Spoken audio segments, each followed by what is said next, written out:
sebenarnya peran AG dalam kasus ini? Masih didalami oleh polisi. Ada dugaan AG, pacar Mario Dandi, menjadi pemicu penganiayaan terhadap David Ozora.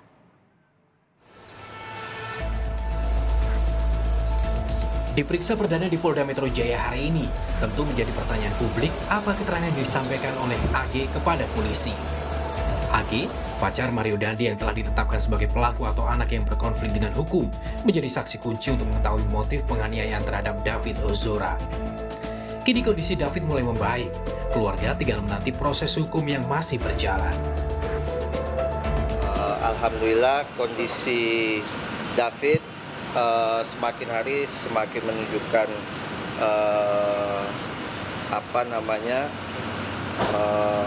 positif ya. Jadi ada perkembangan yang bagus. Kalau kita sih nanti tinggal menunggu di proses pengadilan aja.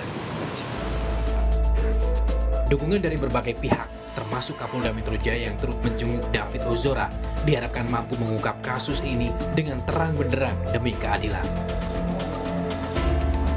Proses hukum yang sudah berjalan dengan adil, dengan baik, dengan objektif, sehingga pada hari ini sampai hari ini kita sudah mendengar kasus ini mulai terang benderang. Insya Allah semuanya berjalan baik. Dua tersangka yakni Mario Dandi dan Shane Lucas telah ditahan di Mapolda Metro Jaya.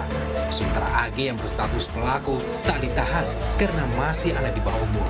Namun, dengan proses hukum yang masih berlanjut, akankah status AG kembali naik dan dilakukan penahanan?